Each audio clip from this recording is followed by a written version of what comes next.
What is Gold Shovel? Gold Shovel is a certification that can help companies understand if a contractor has a quality safety program when excavating. In order to have a safety program worthy of Gold Shovel certification, the following steps must be taken. Step 1 is training on excavation awareness and safety should be covered annually. Step 2 is Stop Work Authority policy.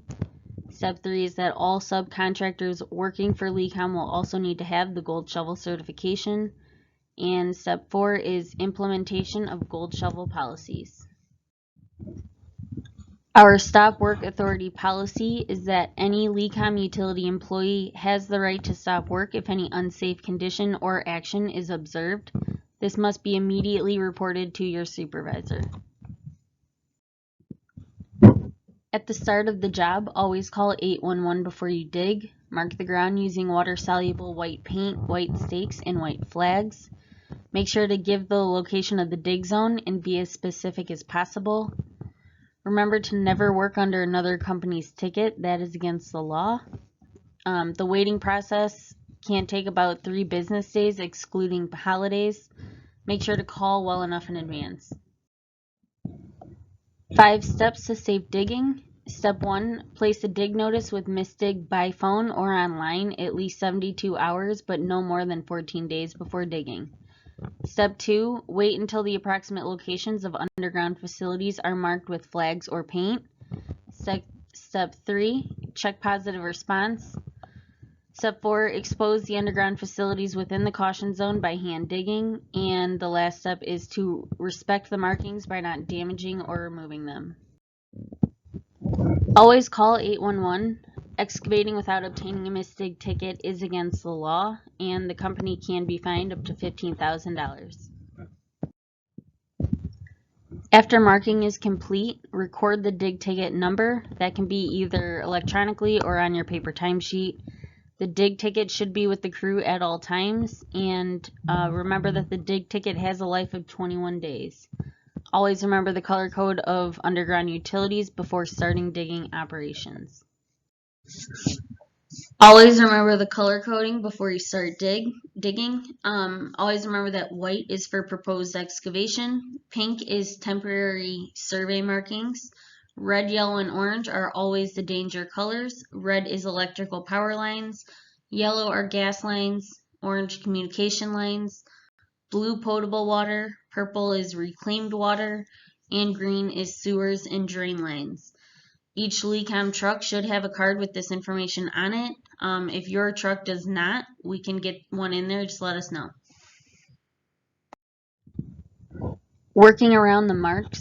Remember that nothing is perfect. The utility marker may not have the exact location marked. The caution zone width is 48 inches on either side of that mark. You must hand dig within that caution zone. If an underground utility is not found as marked, stop work and call 811 to reach the utility owner.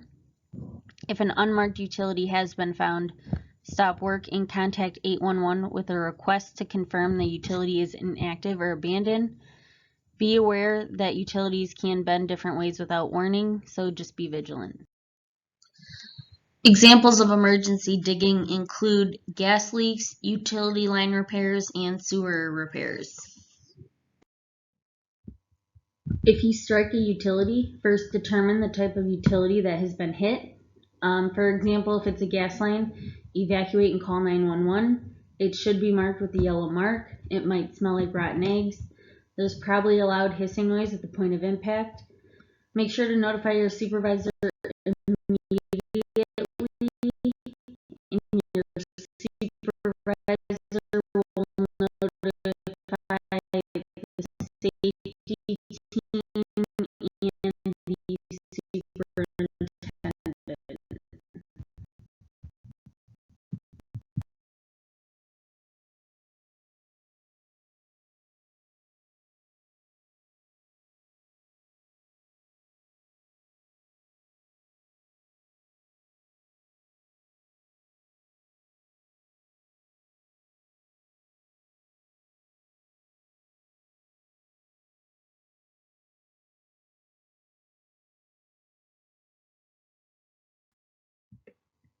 After a utility strike, we will begin investigating the strike.